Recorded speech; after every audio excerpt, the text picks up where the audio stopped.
lii nii ñëpp a ko wax a saluer parce que ku jóg ni rek dama am un mouvement de soutien autour du président Macky Sall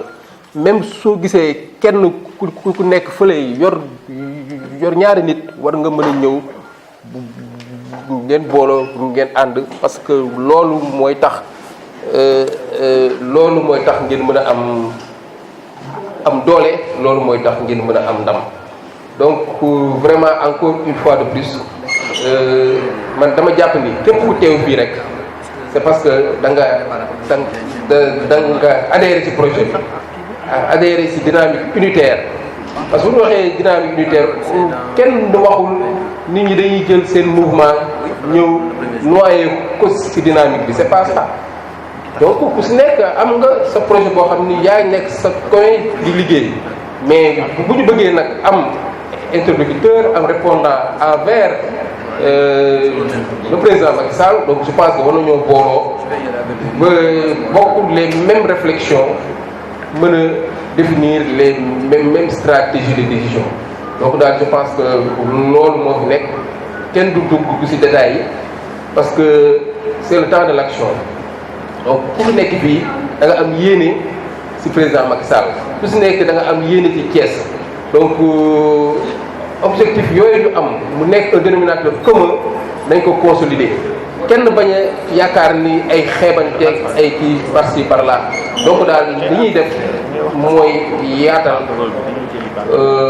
woo nañ ñëpp ku nekk am nga sa xalaat ku nekk am nga sa réflexion. Donc je pense que bi ñu joxee aussi ordre du jour bi c'était wax nañ sa information. Donc man am naa benn information bu may joxe hier la coalition départementale de Benno Bokk Yaakaar avait convié une réunion à Saly. Moi j'étais là-bas présent en représentant les mouvements de soutien. Donc ils ont dañuy teg ay plan d'action yoo xamante ni moom la ñu bëgg a jëmale élection yi di ñëw te loolu je pense que c'est parce que bu ñu booloo unir ñu nekk benn information bi dina mën a expliquer à tout moment mais tey bu ciy jaaree ne la kër jaar ne di liggéey mouvement yi chaque jour bu ñu leen di convoqué ñu simple ci kenn wala ñaar convoqué ko te booloowuñu information bi du mën na yegg si yéen. Donc vraiment le président Macky Sall xam na ni mouvement yi Thiès ils sont représentés donc am na luñ koy liggéeyal donc nag moo tax cadre bi dina baax trop mën a nekk benn répondant. bu ko defee information bu jógee ci coalition benn boo ko yaakaar ci leader yi dinañu convier ba wax ak ñun ñu nit ñu mën a indiwaat affaire bi à la base ndax ñëpp mën a xam ni kat Thiès ñëpp ko bokk. Donc ku taxaw di jàppale bu le président Macky Sall rek c'est parce que da nga bëgg Thiès jëm kanam. Donc daal je pense que loolu moo fi nekk comme ni ñu ko waxee rek nañu àndandoo dàppe xol yi parce que it ay nit bu ñuy ànd nañu ku nekk li nga yéene sa morom nga yéene ko sa bopp. Je pense que loolu moo am solo pour ne pas trop garder la parole dinañ jox suñu frère Mody Gningue il va faire la présentation du document. Après bu ñu paree ku si nekk bu joxee xalaatam ba pare ba ñëpp d'accord ñu doog nag wax kañ la ñuy def suñu cérémonie de lancement pour mën a démarrer réellement suñuy activité. Merci monsieur le président. même tey sax bi ñuy toog man na maa ngi remercier mes collègues en leur demandant que vous auriez pu prendre la place centrale parce que entre nous il n'y a pas de leader. Et ça c'est clair. Ils m'ont simplement confié l'initiative et donc l'opportunité de conduire le document, le projet que nous avons discuté pendant plusieurs mois et qu'on a validé nous à notre niveau et qu'on a décidé de partager. Là aussi, il faut qu'on s'explique. Le fait de préparer un document dans la stratégie, ou ceux qui ont en tout cas participé à des gestions de groupe, savent que la meilleure façon de faire, même nous quatre dans le conseil réuni, on a d'abord demandé à Mody Gningue de faire la première proposition. Parce que c'est ça qui accélère les choses. bi ñu ko defee ñun tam ba pare dañoo jàppoon ne mënuñoo dajale 50 personnes ci benn salle naa leen kaa leen bind il faut am kenn ku présenter un document de stratégie initiale loolu it moom lañ ci jublu bi ñu ko validé deuxième partie bi moo doon ñu dajeeg yéen expliquer leen problème bi ñu amoon nag mooy quelle voie on va utiliser bi ñu ko defee mooy ne que sur les 52 qui étaient là il y avait à peu près 20 personnes qui avaient des emails yu ma jot boobu man email parce que am na ñoo xam ne yónnee naa leen PV bi par email ci mail yi ma yónnee y a au moins une dizaine ou 5 yoo xam ne wàññeeku nañ ma ni mail yi baaxul am na ñoo xam ne jot nañ mais gisuma ni def nañ ma accusé de réception yooyu yëpp y en a 2 seulement ou 3 qui m'ont répondu en me disant j'ai reçu le mail. Pour moi ce document-là a été un test pour me identifier d'abord ñan laay yónnee mail c'est quel type de mail que j'ai. Donc loolu aussi benn entrave la woon le nombre de mails qu'on a obtenu. Troisième entrave aussi mooy yenn mail yi nga xam ne ñoo ñëwaat dama jàpp ni ñu ko bindee leerul parce que dafa am kenn ci ñun koo xam ni jour boobu du woon kii moom moo jëloon initiative bi du woon moo doon bind du woon moom nañ santoon bu coordonné mais bi ñu paree dafa jël document bi yóbbaale c'est-à-dire que xam ngeen kan lay wax mooy ki nga xam ne tey dafa toogoon suñu biir bi ñu jógee moom bindul woon initié wu deful dara mais jour boobu particulièrement ça veut dire que am na lu nekkoon ci xelam jël na document de base yi demale ko ñun suñu biir amuñu woon xel ñaar ne jour boobu yéen ñëpp teewe ngeen ko ñun ñëpp d'accord ci wax ci y compris moom bi mu demee nag toog naa la mat ñetti fan di ko toog pour am document boobu bi ma ko amee une copie moom laa ci am te copie bi c'était tellement mal fait que mënu ma ko woon sax lire clairement donc du coup il y avait des entraves pour ma mën a identifier exactement à qui envoyer le mail document boobu mi ngi nii ma indaale pour prouver que j'en ai eu qu'une copie qui a été mal copiée par lui-même et qui m'a remis. Pour vous dire donc que il y avait vraiment une intention déjà qui pouvait entraver les contacts que je pouvais avoir avec les gens mais Dieu merci amoon naa base de données bi nga xam ni moom moo permettre woon ma mënoon a envoyer les premiers SMS base boobu moom laa utiliser waat tey pour def ko loolu aussi dama bëggoon clarifier ko du manque bañ ko yónnee ensuite troisième entrave bi mooy bi mu amee sama xel nag commencé ñaaw ma ni bon bu njëkk man dama doon dem rek ak beaucoup de naïveté ak vraiment élan de générosité il faut ma def nak nag léegi parce que document yooyu nga xam ne ñun dañ ko defar bind ko partagé ko pendant 1 mois kooku noonu tey am na document yëpp ca bind ko am na idée yëpp ca bind ko xam na lépp ca bind ko ma ni donc bala may yónneewaat document yi quand même naa dajalewaat nit ñi ba xam nag exactement ñan ñoo nekk ak ñun pour éviter quand même dañ naan su doo bind rey sa maam bala ngay soo gisee lu ñuul nga daw donc léegi naïveté boobu nga xam ne man musuma xam lu bon ci àdduna musuma xam sax man du ma toogal nit sax bay xalaat ne kii am na idée noire tax na ma ne nañ def ndànk ba xamante tuuti suñu biir identifier ñemante su boobaa dañ gën a mën nag di échanger l'ensemble des choses que nous pouvons avoir donc loolu moo indi woon ne que document bi je n'ai pas pu l'envoyer mais le procès-verbal a été effectivement envoyé à toutes les personnes qui avaient un mail qu'on pouvait lire ou qu'on pouvait identifier alors tey nag xam naa ni présentation dina indi tout problème mooy la salle comme elle se présente déjà pose des difficultés ensuite j'avais prévu de faire une présentation du vidéo mais li ma mën mooy on va reprendre les mails tey de façon plus claire et que immédiatement après dans la soirée je vais vous balancer encore le document mais n'empêche que je vais essayer de faire une synthèse du document voilà synthèse du document bi nga xam ni moom na moo nekk document bi aussi ngeen xam ni du moom mooy base bi nga xam ni moom moo ñu lié parce que yooyu yëpp ay texte la rek pour mun a commencer mais li am solo mooy suñu jàppante li am solo mooy suñu gëm-gëm li am solo mooy objectif bi ñu nar a teg ensemble mais tout le reste ay paperasse la rek mais du loolu moom mooy mun a différencier man ak Babacar Fall ou man ak Matar ou les tout ça donc loolu amul solo li am solo tey mooy daje nañu déggoon nañu ne dañoo bëgg a def benn mouvement benn cadre pour boole suñuy mbir loolu dañuy waxtaan activités yi ñu war a def mais texte yi ko bind loolu affaire tubaab la rek bu njëkk suñu maam yi xamuñu woon loolu li nga xamoon mooy kaddu su ma la waxee jox la sama kaddu nga jox ma sa kaddu jeex na mais li ñu bind nii du contrat dara dañ ko bind rek pour mën des fois ñu demee ci ay kilifa jox leen ko mais du pour ñun mais n'empêche que dinaa ko jéem a synthétiser le temps de vous l'envoyer. Alors ce document bi ñu bind nga xam ne ñun ñëpp ñoo ci ànd bind ko dafa am benn partie bu tudd contexte et justification mooy le premier point. Le deuxième point am une présentation. Le troisième point décrit la vision. Le quatrième point décrit la mission. Le cinquième point décrit les objectifs.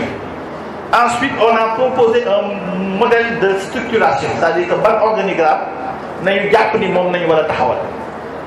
Ensuite, mu am nag une conclusion ba pare ñu def ay documents annexes yi nga xam ni mooy tax ñu mën a doxal. Documents annexes yi mooy PV yeeg réunion yeeg yooyu. bi ñu ko defee ci contexte bi li ci am solo ci contexte bi mooy waxtaan ci benn partie ne Thiès aujourd'hui Thiès est encore à la croisée des chemins. Presque toutes les communes du département ont basculé dans le camp présidentiel, mais le problème persiste encore à nouveau dans la ville où l'opposition a encore gagné avec un écart non négligeable. Ça c'est une vérité. Tey suñu xoolee ci région Thiès dëkk yëpp à peu près mouvance présidentielle moo ko yore mais Thiès bi nga xam ne nag mooy lépp ci dëkk bi moom ñun dañ ko ñàkk ñi ngi ci opposition. Une alternative locale doit d'abord être trouvée par des personnalités compétentes qui incarnent un leadership avéré et reconnu, des fils de Thiès, afin de barrer la route, surtout en ces moments où certains de l'opposition se positionnent et prétendent être l'adversaire le plus redoutable du président Macky Sall. C'est ce qu'a compris les leaders des mouvements tels que M. Abdoulaye Gueye de Siggi Jotna, M. Babacar Fall de Thiès sur les rails du développement et M. Mamadou Nying, Alliance pour un Sénégal prospère, pour mettre sur les fonds baptismaux un cadre de concertation, d'action en vue d'accompagner les populations de Thiès comme soubassement afin de faire remporter au président Macky Sall l'élection présidentielle à venir, et ceci dès le premier tour. Donc Thiès, c'est comme ça que nous l'avons appelé, se veut être une dynamique unitaire des organisations et mouvements de Thiès pour la réélection dès le premier tour du président Macky Sall, et ouverte à tous les mouvements et organisations politiques de Thiès qui soutiennent l'action du président Macky Sall et œuvrent pour sa réélection dès le premier tour à la prochaine élection de février 2019. Elle a pour finalité d'être une vitrine des préoccupations et des aspirations des Thiessoises et des Thiessois sans distinction de sexe, d'ethnie, de confession et de profession. Ainsi, son action s'articulera à consolider les acquis démocratiques et le processus de développement économique et social de notre pays, dont Thiès en tant que réceptacle de toute la population thiessoise engagée compte fédérer les actions des mouvements et des organisations qui la composent. Il peut aussi solliciter ou accepter le soutien de personnes ressources qui partagent sa vision. Li mu wax léegi ci wolof mun na nangu ay personnalités yoo xam ne amuñu mouvement wante ay kilifa lañ yoo xam ne waa Thiès yépp d'accord nañ ko xam nañ leen ñooñu amuñu mouvement wante quand même ku ànd ak ñoom sa xel dina gën a dal dina leen a woo ñu ñëw. Vulgariser le programme politique du PSE, rendre visibles les réalisations du gouvernement en faveur de l'émergence du Sénégal et contribuer à la résolution des préoccupations sociales et économiques des populations de Thiès. Loolu moom nañ def ne mooy contexte bi ak partie bi nga xam ne xëy na mën nañ dugg déjà ci vision. Alors dynamique bi nag dañ ñëw une force de veille, d'alerte et de proposition, un réseau de référence par l'action et socialement reconnu. C'est un cadre de mobilisation des forces vives de la région de Thiès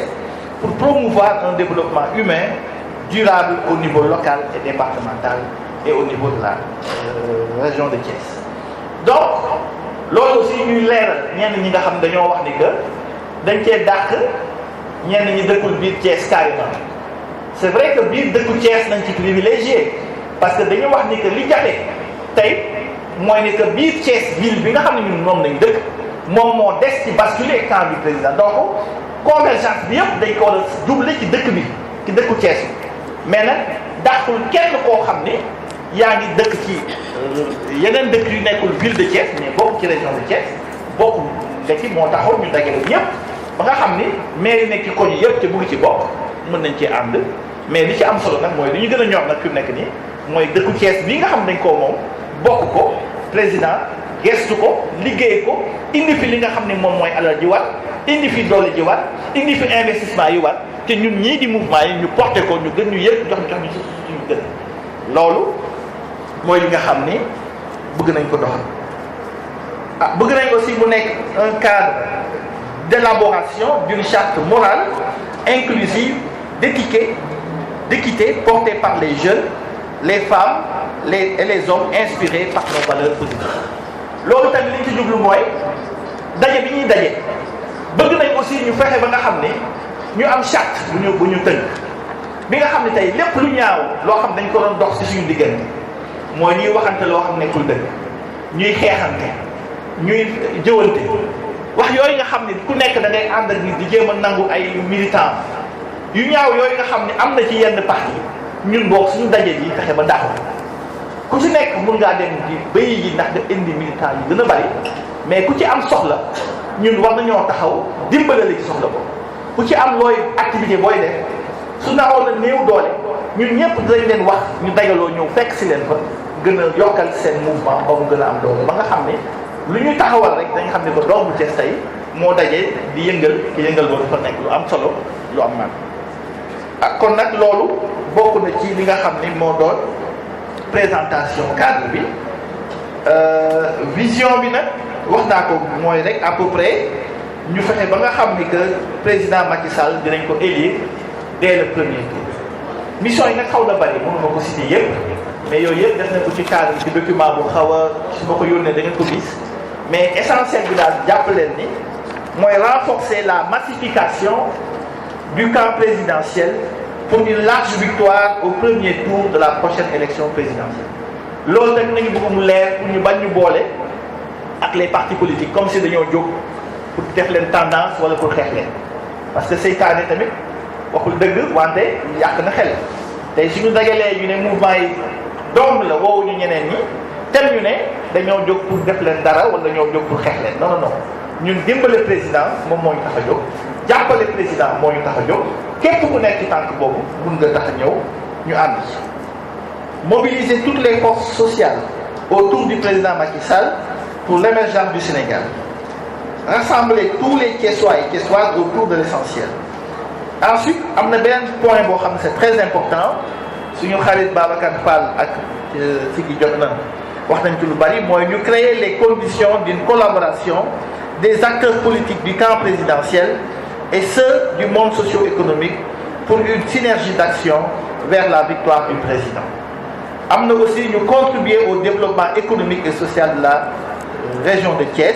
mettre en place des dispositifs de coordination performants pour une communication efficace wax nañ aussi participer à la formation et à l'entrepreneuriat des jeunes et des femmes dañ jéem a dajale suñu doole aussi ci lu ñu mën pour jàppale jigéen ñi jàppale xale yi ci seen formation mais jàppale aussi jigéen ñi nga xam ni ñi ngi ànd ak mouvement yi te xëy na seen leader amuñu doole ñu xool liñ ci mën a def képp ku ci mën a dugal loxo nga dugal ko ci en tout cas ñun ñi nga xam ñoo woote fas yéene nañu yéene dugal ci suñu loxo bu baax a baax di woo aussi képp koo xam ne bëgg nga ci dugal sa loxo nga ñëw fekk ñu àndandoo def liggéey boobu donc mat loolu tamit ci mission yi nga xam ni saxoon nañ ko suñu bopp suñu objectif nag mooy ñu réussir une stratégie intelligente d'implication et d'adhésion de toutes et de tous à nos initiatives de développement économique et politique au plan personnel, collectif, sans clientélisme, avec comme finalité d'améliorer les conditions de vie des Thiessois et des Thiessoises. Asseoir une dynamique unitaire des mouvements et organisations qui soutiennent l'action du président Macky Sall. suñu paree ba mouvement yi nekk Thiès yëpp pour l'essentiel dajaloo am benn kuréel di waxandoo ba gën a am doole ba nga xam ne président suy wax kuréel boobu lay waxam loolu dina nekk loo xam ne dañu ci am solo lool bokk na ci suñu objectif. bokk na aussi ci suñu objectif ñu rendre visibles les réalisations du président waxoon naa ko ci kaw et du gouvernement pour faire comprendre aux populations les projets et programmes de l'État qui leur apportent un changement substantiel. Conclusion bi daal li ñu ci wax mooy ne que en réalité le développement de notre pays passe par une forte mobilisation de toutes les énergies et aucun effort ne saurait être vain. C'est la trame de fond de notre engagement citoyen au sein de nos organisations et mouvements respectifs, auxquels nous voulons donner une nouvelle dynamique et impulsion à travers Doomu Thiès, pour que le rêve d'un Sénégal émergent puisse devenir une réalité de tous les jours pour toutes les franges de la population sénégalaise. Nos idées nous réunissent, nos valeurs sont les mêmes, nos convictions aussi, même si nos activités politiques semblent nous diviser. Aujourd'hui, l'importance et l'enjeu qui se joue, à savoir l'avenir de notre ville et au-delà, celle du Sénégal et de la région, nous oblige au rassemblement pour la consolidation de nos acquis et la réélection du président Macky Sall pour un Sénégal émergent. Nous décidons ainsi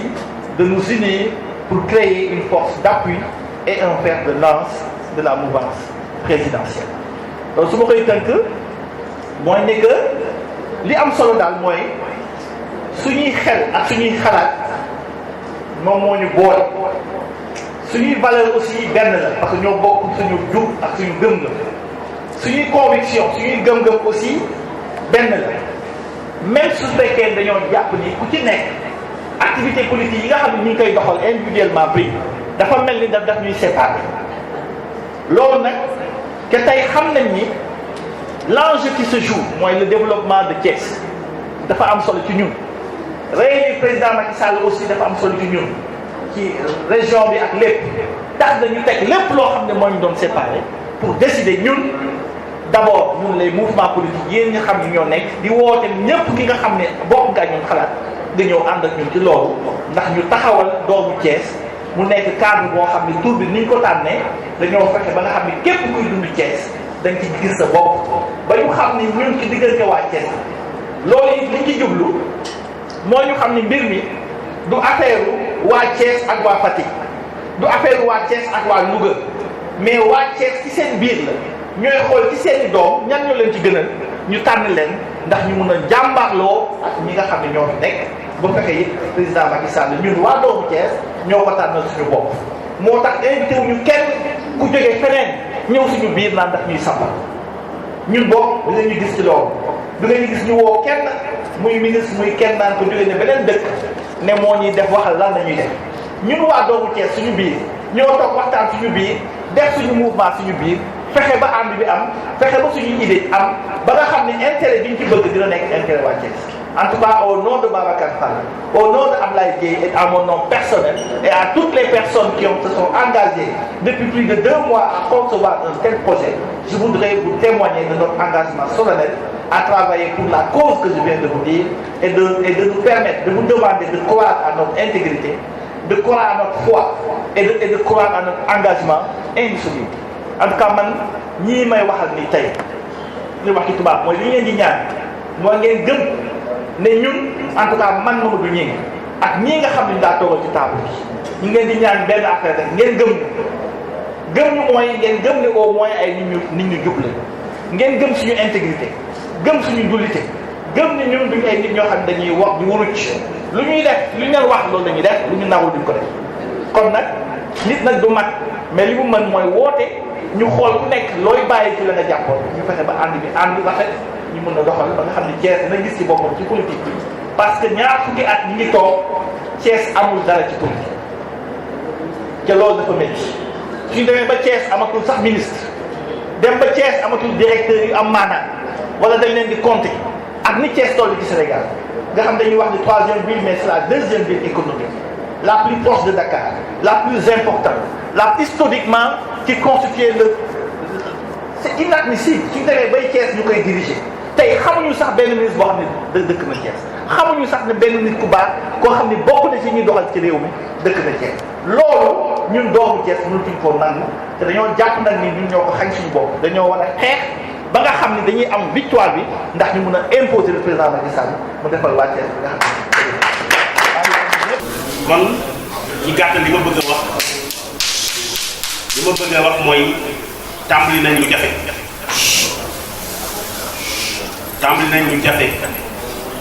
loo xam ni xëy na am na ñeneen ñu tàmbali woon lu ni mel c'est soriwul wax nañ ko fi waaye ñun nañ fexe ba suñu tàmbali bi doon exception ci Thiès lu koy sottal nag mooy ñun ñëpp ñu bàyyi suñu bopp bàyyi suñu jëmm bàyyi suñu daraja jël Thiès muy suñu jëmm jël Thiès muy suñu daraja loolu bu ñu ko defee incha allah dañu gis suñu bopp ci li ñuy tàmbali sa yàlla dinañu jàppale ba ñu mën ko eggalee si jàmm ak salaam li nga xam ne nag aussi mun ma ko bañ a wax mooy bu ñu nee tey dañuy course dañuy def 1000 mètres ci rang bi ñëpp mën nañoo rangandoo waaye bu ñu doxee tuuti dinañ gis ñoo xam ne dañuy taxaw ñoo ngi ñaan yàlla aussi bokk ñi nga xam ne dañuy dem ba jeex ba egg fi ñu jëm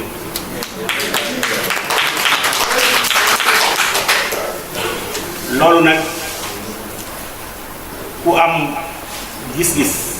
mën nga koo xam ndax ci rato la ñu toll booy rato nag doo xàmmee li ngay rato lu mu doon waaye boo demee ba rato ba teg sa jal ngay seet jal bi lan moo ci nekk nga tànn li ci baax li nga ci mën a jariñoo nga jël ko li nga ci mën a jariñoo nga teg ko fële xam ne loolu dem ñu ngi ñaan yàlla nag tey liñ fi dajale mu doon loo xam ni dafay jëm kanam ba ñeneen sax yokk ci ñeneen yokk ci ba nga xam ni tey bu ñuy wax Thiès kenn dootul mën a wax Thiès te waxoo lii suñu doom ji tey juddu dem ba nga xam ni kenn dootul tudd Thiès kenn dootul tudd suñu doom ji juddu tey loolu nag Abdoulaye Dièye wax na ko léegi Mamadou Djingue wax na ko léegi suñu rek la dépendre suñu volonté la dépendre suñu jàppaloo la dépendre suñu ànd yénente jàmm ci la dépendre c'est ñu xam ne rek ñaari intérêt moo ci am benn pour waa Thiès benn pour président Macky Sall jàpp naa loolu bu ñu ko defee tey lépp loo xam ne bëgg nañ ko ci suñu doom ji juddu tey yàlla mën na jogal ñu am ko balaa yàgg te li may wax nii nag je parle en connaissance de cause parce que dafa am loo xam ni waruma ci woon sax dugg mais tey Thiès ñu ngi souffrir Thiès ñu ngi souffrir ku nekk naan diwoo ma ko teg diwoo ma ko teg diwoo ma ko teg waaye kenn teguñu ko luur suñu bopp nit nag boo demee ba nga xam ne yaa ngi am ay jafe-jafe au lieu nga xool sa jafe-jafe yi fu mu tàmbalee nga seet noo koy saafara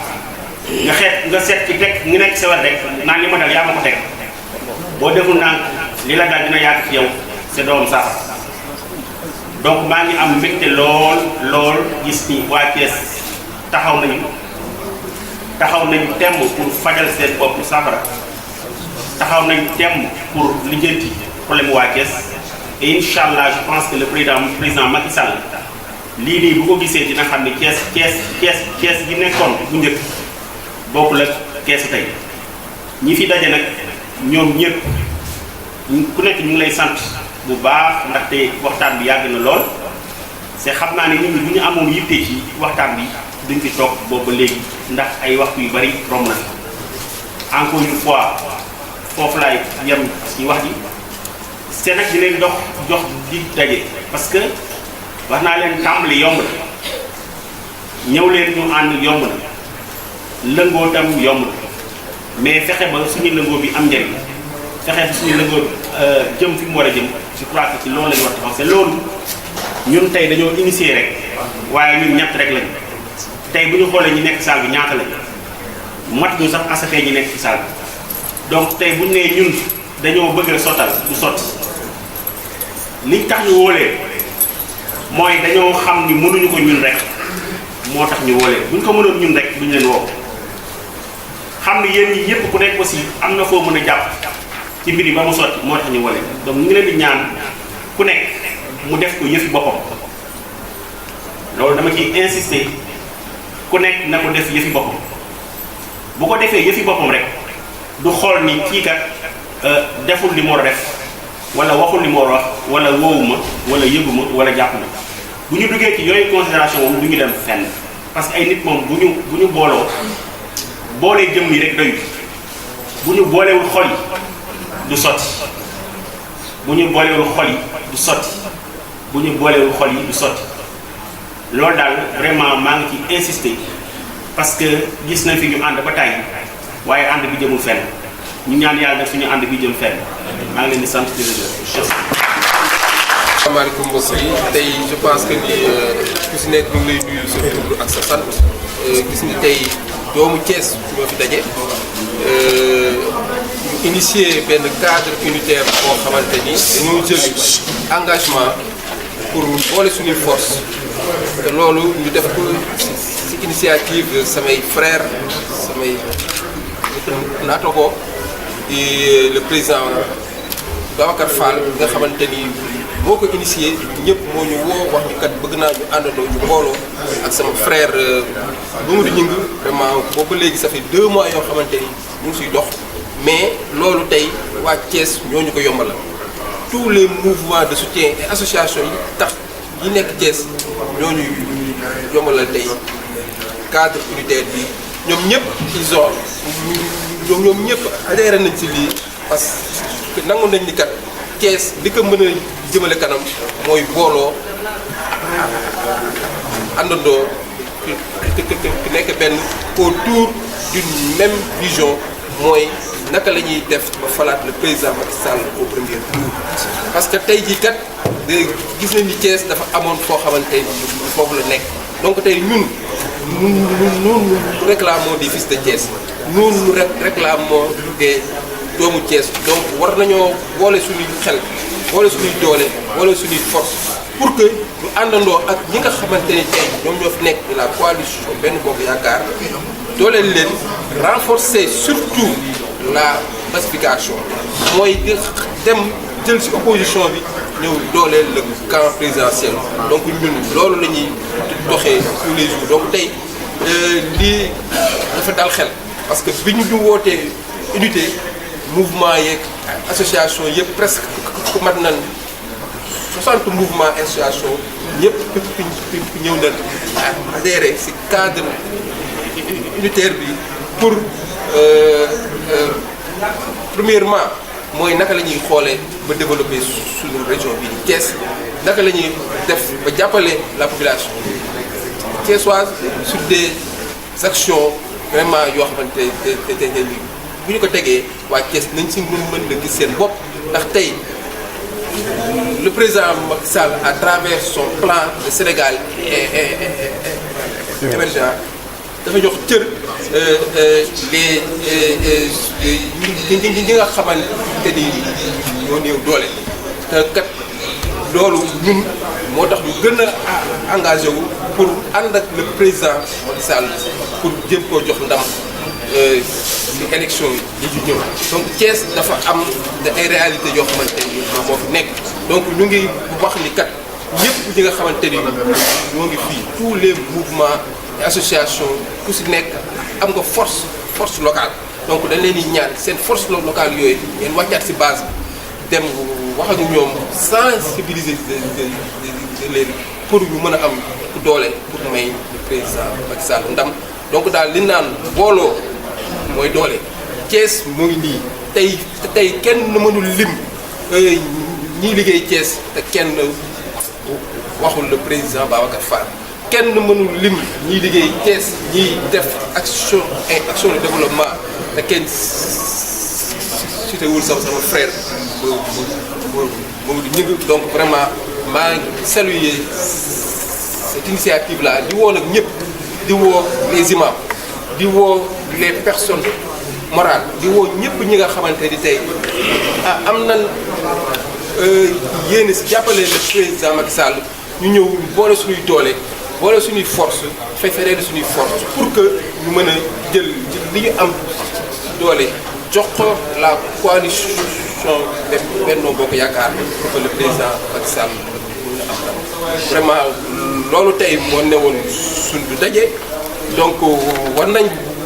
bu ñu jógee si lii nag teg ay plan d'action c'est-à-dire ñu boole ñu ñëpp ñu booloo wàcc si askan bi parce que politique ku bëgg a jàppale président Macky Sall da ngay wàcc si base bi def ay proximité di xool ak askan bi naka la ñuy judee di leen jàppale surtout ndaw yi jàppale ndaw yi wutal leen ay voies et moyens yoo xamante ni dinañ mën a am xëy surtout aussi jàppale jigéen ñi xool yan voies et moyens la ñuy def pour mën a jàppale femmes yi pour ñu am ay financement donc loolu le président Macky Sall bëgg ñun aussi ku ñu xam ni su loolu dañuy dox ba ñu tegee surtout mouvement ba léegi parce que politique de développement moom la ñuy def donc nag bu ñuy jógee si lii war nañ def benn lancement bu mag a mag a mag bi nga xamante ne ñu ngi woo ñëpp donc tey mouvement yi fi nekk yëpp mat presque 60 ñëpp engagé wu nañ ne kat war nañoo def benn lancement boo xamante ni dinañ ko def Thiès ñëpp xam ni kat ñun am nañ doole ñu représentons une force vraiment incontournable pour mën a falaat le président Macky Sall loolu ñu ngi ko jàpp si samedi 21 avril peut-être fixé lieu bi loolu lépp gën si waxtaan mais ensemble daal xamal leen ni tey doomu Thiès juddu na donc ñu ngi ñaan ne ñëpp ñëw jàpp képp ku Thiessois am xel bu rafet koo xamante ne ni am nga yéene si Thiès ñëwal nga taxaw nga jëm see jàpp ndaxte lii kat loo xamante ne bii mooy jëmalee suñu réew kanam. merci jërëjëf.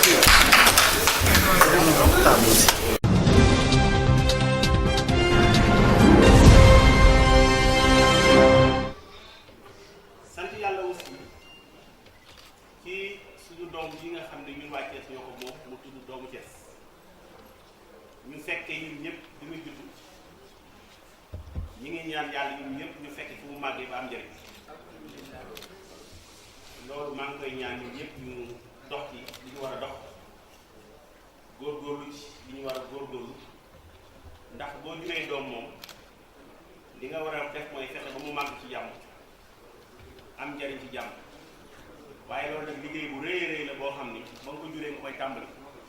ba loolu ngay gis mu commencé am njariñ nga doog a xam ne yow sa jaan wàcc na kon ci gàttal li ma bëgg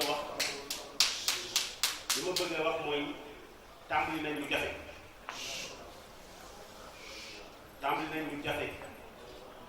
loo xam ni xëy na am na ñeneen ñu tàmbali woon lu ñu mel c'est soriwul wax nañ ko fi waaye ñun nañ fexe ba suñuy tàmbali bi doon exception ci Thiès lu koy sottal nag mooy ñun ñëpp ñu bàyyi suñu bopp bàyyi suñu jëmm bàyyi suñu daraja jël Thiès muy suñu jëmm jël Thiès muy suñu daraja loolu bu ñu ko defee incha allah dañu gis suñu bopp li ñuy tàmbali te yàlla dinañu jàppale ba mën ko eggalee ak si jàmm ak salaam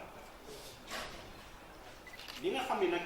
aussi mënu ma ko bañ a wax mooy bu ñu nee tey dañuy course dañuy def 1000 mètres ci rang bi ñëpp mën nañoo rangandoo waaye bu ñu doxee tuuti dinañ gis ñoo xam ne dañuy taxaw ñoo ngi ñaan yàlla aussi bokk ñi nga xam ne dañuy dem ba jeex ba egg fi ñu jëm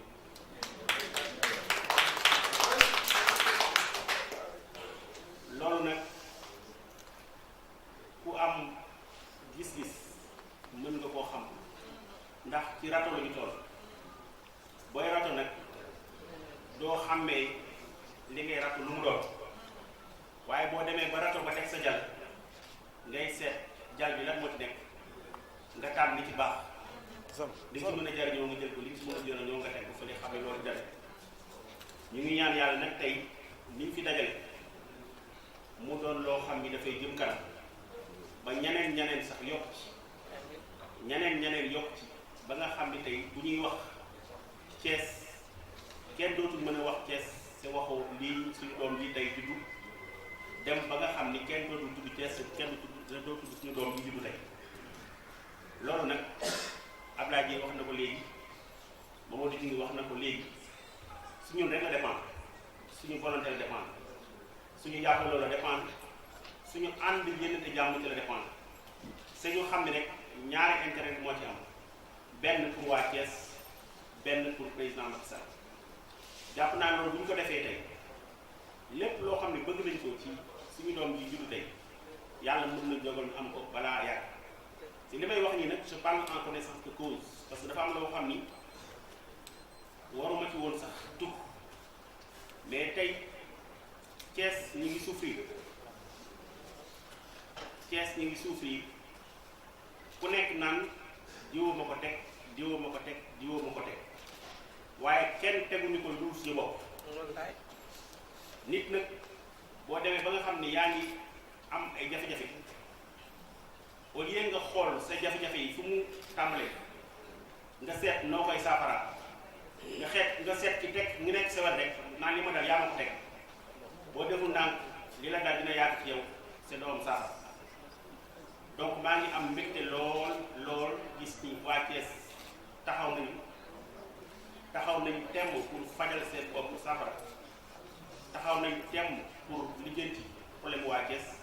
et incha allah je pense que le président Macky Sall lii nii bu ko gisee dina xam ni Thiès